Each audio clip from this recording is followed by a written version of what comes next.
목격자 K 권효 대표 모시겠습니다.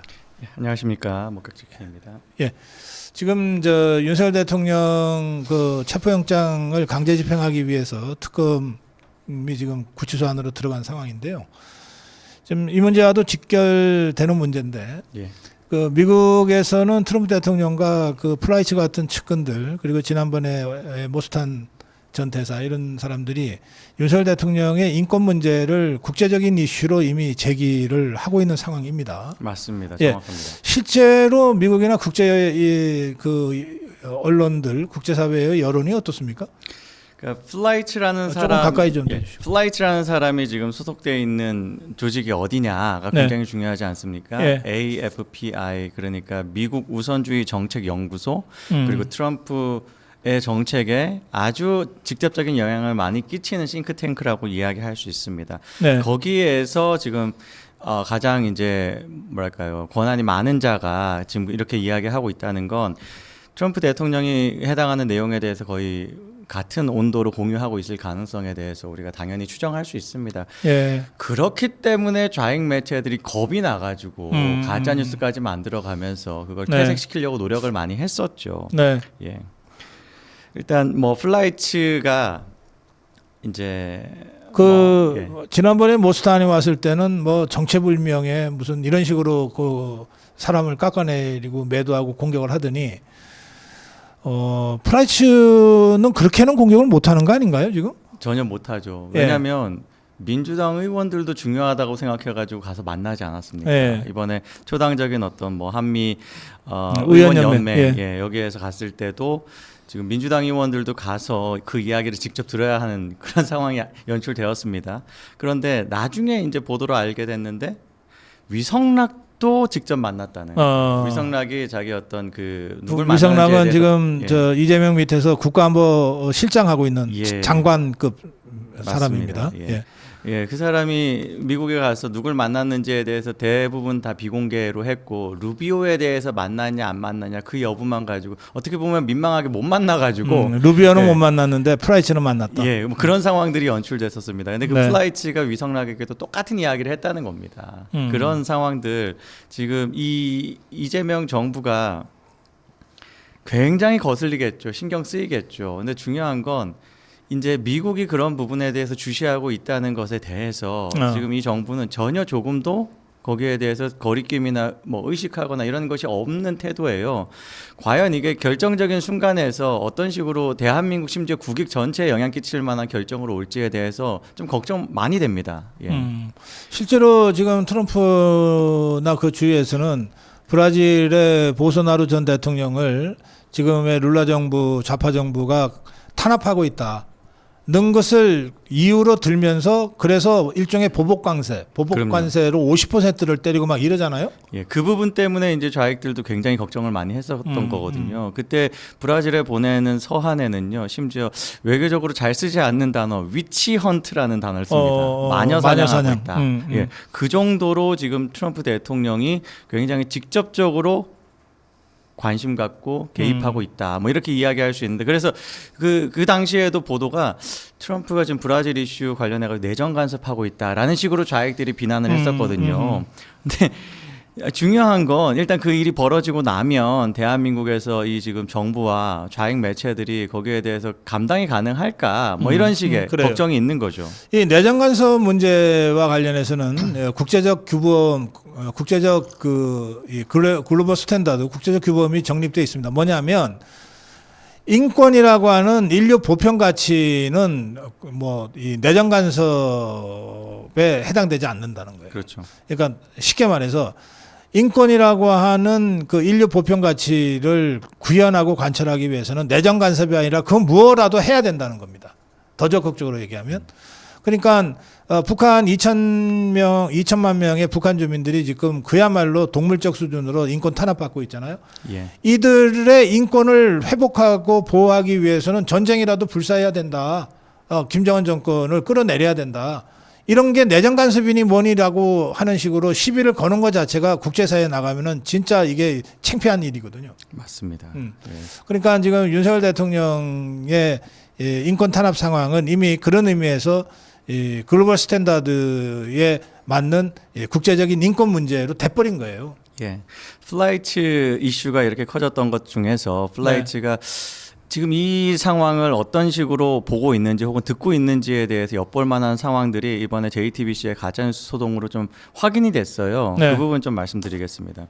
JTBC가 왜곡하기 위해서 저는 참 이 사람들이 그 외국어 영역이 빵점인가 그 정말 어떤 맥락에 대한 번역을 잘못해가지고 중요하지 않은 부분을 강조하는 방식으로 선동을 했습니다. 그러니까 플라이트 같은 경우는 이제 그 질문에 대한 답변으로서 내가 어떤 사안에 대해서 안다고 우리가 이제 영어로 know 안다는 표현을 쓰면서 안다고 말한 적은 없다라고 이야기했거든요. 예.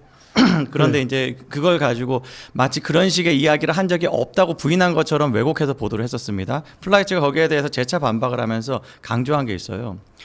키 센텐스 이걸 숨겼는데 그게 어떤 내용이냐? 레포츠라는 말이 있고 미디어 리포츠라는 말이 나옵니다. 그러니까 자기가 어떤 그 해당하는 윤석열 대통령에 대한 탄압에 대해서 들었던 소스를 언급한 거거든요. 근데 저는 중요하게 리포츠라는 표현과 미디어 리포츠를 나눠서 썼다는 걸 주목합니다. 미디어 리포츠는 언론 보도죠. 리포츠는 자기가 받은 보고인 거예요. 보고. 네. 그러니까 자기도 기관이고 이런 정보 관련된 계통을 다루는 그런 기관이기 때문에 자기가 받은 보고가 그렇다는 겁니다. 이 굉장히 중요한 부분이거든요. 그러니까 이 정말 말장난. 그러니까 지금 말하자면 플라이츠가 한국에 와가지고 진짜 탄압을 받고 있는지를 자기 육안으로 목격하거나 뭐 그런 게 아니라고 이야기했을 뿐인데 이런 식으로 호도했는데 오히려 그것 덕분에 그러니까 내가 그 직접 안에서 본 것은 아니지만 내가 아니죠. 받은 예. 보고서에 의하면 예 그런 거죠. 이렇게 얘기를 했는데 저것들이 내가 모른다고 얘기했다고 거짓 뉴스를 했다. 예, 이렇게 반박을 한 거죠. 뉴스에서 본문을 꽤 많이 다뤘는데 딱 그 부분만 안 다뤘어요. 예, 알겠습니다. 예, 이런 식으로 좌파들이 지금 어떻게든 맞아면 메시지를 부정하기 못하니까 메신저를 지금 자꾸 오염시키려고 그렇죠. 하고 있는데 그래서 이번에는 플라이츠에 대해서도 그런 오염질을 하다가 걸렸다. 예, 그리고 정확합니다. 반박을 받았다. 자, 지금 댓글창에 이런 글이 올라가 있습니다. 보수 나름 말씀을 제가 드리니까 근데 우리는 왜 50%안 때립니까? 돌아가는 상황이 이상합니다 그러셨는데 이건 좀 외교 프로토콜을 좀 잘 보셔야 되는데 우리는 저거 50% 안 맞고 15%로 하기 위해서 엄청나게 많은 걸 다 내줬어요. 거의 그냥 보따리로 싸주듯이 미국의 요구를 다 들어줘 버렸어요. 백기 항복을 한 겁니다. 룰라는요, 전 세계의 그 좌파 정치인들의 리더라고 스스로 생각하는 사람이에요. 그래서 트럼프한테 그런 식으로 대외적으로 굴복을 못 해요. 하고 싶어도 못 해. 그러니까 50%를 맞는 거예요. 그러니까 이거는 완전히 다른 겁니다. 그러니까 룰라는 같은 좌파라도 계속 투쟁하고 있기 때문에 50%를 맞는 거고 이재명이는 종북주 좌파 개딸 권력답게 납작 엎드려 가지고 원하는 거 다 해드릴 테니까 제발 15%만 지켜주세요.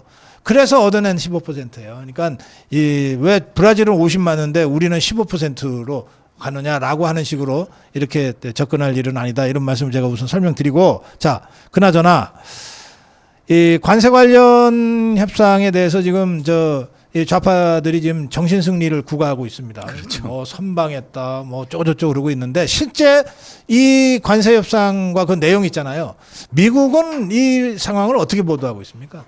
미국에서는요. 그러니까 네. 참 제가 보면서 안타까웠던 게 오늘도 CNBC에서 베셋 재무장관이 인터뷰하는 걸 들었습니다. 네. 한참 이제 이야기를 하는 내용들은 거의 대부분 EU와의 협상에 대해서 맞춰져 있어요. 다른 협상들 많이 이야기합니다. 이제 한국에 대한 질문이 갈 때 앵커가 이런 식으로 질문을 해요. 지금 한국 애들은 완전히 지금 뭐 따돌림 당하고 있다가 저도 여기 있어요라는 식으로 협상에 왔다라고 이야기 너무 잘 알고 있습니다.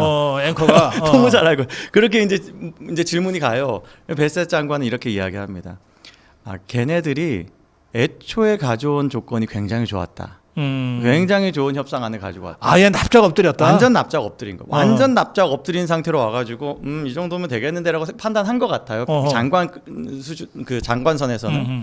그런데 트럼프 대통령이 이걸 더 올려버렸다. 그러니까 지금 말하자면 이 대한민국 협상단이 협상을 한 게 아니라 조공 바친 게 정확히 그 상황을 표현하는 그러니까, 적절한 단어입니다. 그러니까 이런 거라면 굳이 무슨 장관이니 전문가들이 안 가도 돼요. 장사미사 아무나 가서 그렇게 딱 백지 위임장 갖다 주듯이. 그러니까요. 그게 협상이에요, 그게? 그냥 네밍 카드에다가 사인한 거잖아요. 그게 무슨 네. 협상입니까? 그거는 그냥 굴복이죠, 굴종이죠. 그러니까 지금 이제 제가 이제 몇 가지 이제 외신을 같이 말씀드릴 텐데. CSIS라는 또 싱크탱크가 있습니다. 거기에 이제 빅터 차가 보고서를 또 올렸어요. 어떤 식으로 올렸냐? 한국은 협상 전략이라는 게 없었다라고 이야기합니다. 뭐냐? 정말 이게 쪽팔리네. 기본적으로 어떤 그 트럼프 대통령 자체가 그 협상의 기술이라는 책을 낸 게 어떻게 보면 본인이 이제 이 사회에 어떻게 보면 참여했던 데뷔작 아닙니까? 그래서 지금 트럼프는 협상의 빠꿈이에요. 지금 다른 나라들도 그걸 보고 사실 배우면서 트럼프의 협상 방식을 이런 걸 좀 참고해서 전략을 가지고 왔어야 되는데 최소한 지피지기 하려면 트럼프의 협상의 기술 책은 보고 가야지. 정확히 그렇습니다. 그런데 참 안타깝게도 이 지금 CSIS에서는 한국은 왜 에스컬레이트 한 다음에 디에스컬레이트 하는 아주 협상의 기본 기술, 그러니까 아주 긴장을 고도한 다음에 그걸 풀어주면서 우리의 이익을 챙기는 그런 걸 조금 더 안 한 이상한 협상을 했다는 거예요. 정확히 그 표현이 나옵니다. 그러니까 이거는 정말로 협상이 아닌 거죠. 애초에 처음부터 머리 받고 그 이재명이 그러지 않았습니까? 자기가 트럼프 가랑이 밑이라도 기겠다라고 이야기했는데 거의 느낌이 한반도에서 태평양까지 대가리를 받고 기어 들어간 그런 그림입니다. 한 번도 허리를 못 펴고 계속 기어 들어간 그런 그림이 됐어요. 아니 그러니까 이게 스코틀랜드까지 쫄쫄 쫓아가가지고 제발 한번 만나주세요가 되지. 그 부분도 그러니까 지금 이 어떤 그 관리들이 하는 어떤 인터뷰가 다 비슷합니다. 그 상무장관인데요. 러트닉 같은 경우는 정말 방송에서 비웃어요, 한국을. 그 코리안즈가 스코틀랜드까지 날아왔는데 걔네들 저녁 먹자마자 비행기 타고 왔어, 이런 식으로 얘기를 해. 이게 언론 인터뷰 정확히 이 톤이었어요. 껄껄껄 웃으면서. 그러니까 그 팍스뉴스의 진행자도 같이 웃습니다. 그러니까 대한민국이 협상하는 태도 자체가 이미 지금 비웃음을 사고 있고 이거는 우리가 원하는 거 다 요구해도 다 들어주겠다라고 이미 판단을 했다는 걸 언론 보도를 통해서 자기들 스스로도 드러내고 있는데 전혀 에스컬레이트, 디에스컬레이트 안 하는 이런 아예 협상 전력이 없는 상황, 이걸 지금 사인을 했다는 이유만으로 잘했다라고 칭찬하는 건 정말 대한민국 기성 매체들을 썩었습니다. 그러니까 미국의 그 협상가들은 저것들은 15%만 주면 뭐든지 다 내줄 거다, 이렇게 판단했다는 거 아니에요? 그 기대한 것보다 더 받은 거죠. 그런데다가 트럼프가 기왕에 그러면 좀 더 받자, 그래가 올려쳤다는 거 아니에요 지금? 그러니까 대략 한 뭐 1,000억 달러 정도 더 받은 그런 그림이 되는 것이거든요. 지금 뭐 베세 장관도 그렇게 이야기하지만 이제 많은 매체들이 비슷하게 이야기하는 게 있습니다. 한국이 EU와 일본을 따라하다가 가랑이 찢어졌다라는 표현. 그런 식으로 기사를 씁니다. 그러면서 억지로 지금 거기에 맞춰가지고 지금 EU하고 재팬하고 거의 비슷한 15%로 맞췄으나 그게 또 손해다라는 이야기도 외신들이 같이 이야기합니다. 그러니까 이거를 잘했다고 칭찬하는 뭐 매체 같은 경우는 거의 없다라고 보면 됩니다. 개딸들만 지금, 그러니까 개딸들도 알아요. 개딸들이 왜 아냐면 이제 개딸들이요, 불과 지금 며칠 전까지만 해도 일본을 조롱하고 있었거든요. 저 호구됐다고. 5,500억 달러를 왜 주냐? 5,500억 달러를 줄 것 같으면 그 관세로 인해서 그 손해 보는 금액, 그거 수년 5년 동안 한 거보다 그것보다도 몇 배가 크다라고 이야기하면서 차라리 25% 맞는 게 낫다라고 이야기했던 게 좌익들이거든요. 저는 거기에 그렇게 얘기했습니다. 그래 한번 봐라, 이재명이 그렇게 되나 안 되나. 그러니까 지금 사실 계산 자체가 완전 잘못된 것이기도 합니다. 그런 좌익들이 바로 지금 심지어 우리가 경제 규모와 뭐 이런 것들 감안하면 일본보다 훨씬 더 큰 부담을 졌는데도 그걸 찬양하고 있으니까 참 개딸하기도 힘들 것 같아요. 하긴 개딸하기도 힘들 거야. 이건 뭘 하든 간에 일단은 잘했다 하고 정신승리를 가야 되니까. 그리고 여기에 굉장히 중요한 포인트가 하나가 있는데, 그 CSIS, 뭐 도이체벨레, 뭐 이런 매체들, 외국 매체들이 공통적으로 이야기하는 게 있어요. 불명확하다. 디테일이 없다. 이거 심각해. 디테일이 없다. 그리고 서로 말이 다르다라는 부분을 지적을 합니다. 우리나라에서도 바로 그 부분에 대해서 굉장히 혼선이 있었잖아요. 지금 트럼프가 SNS에 올린 글하고 대통령실의 정책실장이라는 자가 얘기한 거가 완전히 다르거든요. 트럼프보다 누구 말이 관철되겠냐고. 트럼프보다 김용범이 더 권한이 있습니까? 위입니까? 그럴 리가 없잖아요. 결정타가 오늘 아침에 나왔어요. 백악관의 캐롤라인 레빗 대변인이 말하는 건 트럼프의 말입니다. 아마도 한국계 기자인 것 같아요. 기자가 이제 뭐 이런 세팅에 대해서 질문을 합니다. 디테일에 대해서 물어보니까 이 캐롤라인 레빗이 정확히 이렇게 이야기합니다. 우리가 완전 컴플릿 액세스를 자동차와 그리고 라이스에 대해서 얻었다라고 이야기해요. 라이스, 쌀. 역사적인 개방을 했다. 어허. 역사적으로 없었던 일을 했다라고 이야기합니다. 쌀에 그래요. 대해서 딱 언급을 했어요. 비프에 대해서는 없었지만 뭐 그게 포함되는지 안 되는지 모르겠습니다. 쌀을 특정해서 언급했어요. 아니, 그러면 얘네들 진짜 큰일 났네. 지금 만약에 실제로 그 레빗 대변인의 말이 현실화된다면 우리는 좌익 정치를 많이 경험하지 않았습니까? 문구 하나 가지고 장난치고 호도하고 왜곡하는 게 대한민국 좌익 정치의 기본이라는 걸 다 알지 않아요. 아마도 얘네들이 협정 문서를 가지고 장난쳤을 시도를 했을 가능성이 있는데 중요한 건 관세라는 건 한번 딱 끝나면은 불가역적인 게 아니잖아요. 트럼프가 버튼 다시 누르면 그때부터 다시 그렇지. 25%입니다. 아니 열받으면 50% 할지도 모르고. 그러니까 원래 25였는데 15로 낮췄다고 막 얘네들이 큰 소리 치는데 25는 그냥 트럼프가 편집을 해서 25라고 그렇죠. 통보한 것에 불과해요. 그거는 시행한 적도 없습니다. 시행한 적도 없어. 우리가 낮춘 게 아니에요. 예. 예. 그냥 협상용으로 25를 던져놓고 15를 가져가면서 엄청나게 많은 걸 가져갔는데 예. 이게 뭐 지구들 말하고 좀 다르다. 근데 진짜로 라이스, 그러니까 쌀을 개방하기로 했는데 여기서 자꾸 딴소리 한다 그러면 그래 오케이 그러면 쌀 시장을 우리가 닫아주는 대신에 우리가 그 관세 20으로 올릴 거야. 어떡할 건데? 쌀은 무조건 개방해야 될 거예요. 이게 네. 그 지금 협상팀이 어떤 식의 말장난을 했는지 혹은 뭐 진실이 뭐든 진짜 상관이 없어졌습니다. 왜냐하면 트럼프 대통령이 지금 가장 뭐랄까 의식한다라고 얘기할까요? 그런 게 있어요. 타코라는 말 듣는 거를 굉장히 싫어합니다. 뭐냐? 트럼프 always chickens out 뭐 이렇게 얘기하는 게 있어요. 트럼프 맨날 도망간다. 결국에 도망간다. 트럼프 아하. 자기 말한 거 못 지키고 도망간다. 아하. 요런 치킨 게임 하는 척하다가 자기가 피한다. 요런 식으로 지금 조롱하거든요. 트럼프의 그걸 줄여서 안티들이. 타코라 그러는구나. 예, 트럼프의 안티들이 그걸 하고 있는데 그게 계속 이제 밈으로 계속 돌아가다가 관세 협상 이제 트럼프 스스로 정한 시한이 가까이 오니까 그게 이제 굉장히 폭주했었거든요. 아하. 근데 지금 어떻게 됐습니까? 서한을 날린 나라 중에 한 3분의 2 정도가 협상을 거의 마쳤고 그리고 한 2억 개 정도가 직전에 자정 전에 아마 결정이 나고 타결 발표를 할 것 같아요. 트럼프 대통령이 그 타코라는 비판을 누르기 위해서 노력을 많이 하고 있어요. 그 얘기는 대변인이 공식 브리핑에서 심지어 기자가 어떤 스페시픽하게 질문한 것에 대해서 구체적인 쌀이라는 품목을 특정해서 말한 거 무조건 지킬 겁니다. 그러니까 지금 이 협상팀이 이걸 가지고 어떻게든 그러니까 그럴 수도 있거든요. 협상팀이 이재명을 속이고 있는 것일 수도 있어요. 그러니까 그러면 저 양곡관리법 저런 거 지금 다 저것들이 강행했는데 아무 의미가 없어지는 거네. 그렇죠. 심지어 양곡관리법도 농민들은 거기에 대해서 비판하고 있습니다.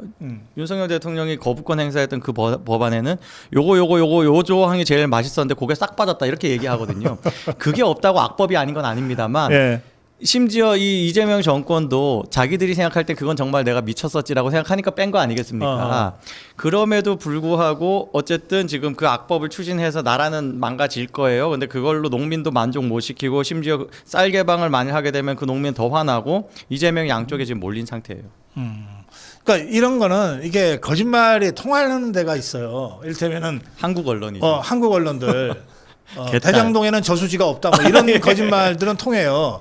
그런데 이게 외국을 상대로 특히 미국과 같은 아주 초강대국을 상대로 거짓말 한번 잘못하면 그걸로 정말 패가망신 당하고 나라가 위험해지는데 지금 이게 만약에 조금이라도 거짓말이 있었다 그러면 이건 뭐 오래 기다릴 것도 없어요. 한두 달 안에 이게 결론이 나버려요. 한국 언론들이 조금 안타까운 게 이제 네. 좌익 매체들이 완전히 미쳐가지고 찬양하는 거는 뭐 우리 전혀 놀랍지도 않아요. 심지어 MBC 같은 경우는 불과 며칠 전까지만 하더라도 15%로 맞추면 우리 손에 달하는 보도를 지들도 했거든요. 근데 지금은 거의 뭐 영웅적인 활약인 것처럼 찬양하지 않습니까? 네. 놀랍지 않습니다. 근데 어제 이제 채널 A를 보다가 좀 답답했던 게 네. 리포트를 이렇게 합니다. 쌀과 쇠고기를 지켜냈다라는 표현을 굳이 해요. 이거 지금 진실 게임으로 들어갔다고 도이체펠레 그리고 CSIS 이런 외국의 기관과 언론들이 지금 지적하고 있는 부분입니다. 그걸 가지고 우리가 그러니까 채널 A 정도 되는 레거시 미디어는 뭘 해야 되냐? 백악관을 취재하세요. 음. 백악관 취재해서 아니, 근데 실제로 어떻게 했는지 거기다 물어봐야지. 우리 양쪽 말 들어봐야지. 권여 대표 말씀을 들으면서 갑자기 생각이 났어요. 이 족벌 언론들 채널A 뭐 이런 데 있잖아요. 이것들이 아예 요건으로 이재명을 날리려고 하나? 겉으로는 막 이렇게 위해주는 척하면서 실제로는 이게 완전히 국제적으로 거짓말쟁이로 만들려고 하는 생각도 드네. 이게 약간 다른 의미에서 에스컬레이트 한 다음에 디에스컬레이트 하는 거네요. 띄워준 다음에 그러니까 올라가면 올라갈수록 추락하는 낙하폭이 커지는 그런 아이고, 상황. 예. 참. 자 마무리 한 말씀 듣겠습니다. 예, 참 어제 이제 관세 협정을 보면서 가령 이제 우파 시민들은 이거 이재명이 업적 낸 거 아니야?라는 걱정도 처음에 직관적으로는 좀 그런 감정이 들었을 건데 예. 금방 정신 차렸습니다. 우파 시민들도 예. 이거 지금 말하자면 일본이랑 비교했을 때도 비긴 게 아니다. 진 거다. 이미 지금 일본은 FTA 아니어가지고 관세를 내고 있었고 자동차를 예를 들어서 2.5%라고 한 거지 거의 대부분의 물산에 다 지금 관세가 붙고 있습니다. 1에서 10%까지. 우리나라는 그러니까 일본 같은 경우는 오히려 그런 부분에서 심플해진 거고 우리나라는 없었던 게 이만큼 생긴 거예요. 그래서 한국이 최대 피해국이고 지금 계산하기에 따라서는 수천 %의 지금 부담이 늘었다라고 이야기하고 있는데 결국에 이런 것들이 대한민국에 영향 끼치는 걸 국민들은 경험하게 될 거고 그 경험은 실질적인 것이기 때문에 가령 일자리라든가 경제 성장 문제라든가 이런 것이기 때문에 이재명이 말 몇 마디로 속이는 거 한계가 있다. 우리 추수할 때를 준비를 합시다. 예. 그래.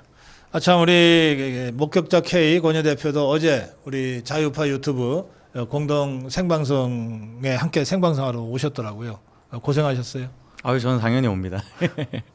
그리고 고생이 아니고 그런 특권을 주셔가지고 기회를 무슨 주셔가지고 감사합니다. 어제 이렇게 함께 모여서 하니까 참 좋더라고요. 예, 정말 뭐랄까요 이제 우리 우파 유튜버들이 이제 프레임하고 또 괄시하고 뭐 이런 것들 사실 근거도 없고 기득권을 지키기 위해서 그들이 이제 우리를 좀 그런 식 배타적으로 대하는 것 아닙니까? 그런데 그런 상황들을 깰 수 있는 그런 프레임을 깰 수 있는 좋은 우리가 우리 스스로 권위를 찾아가는 그런 기회였다 생각이 듭니다.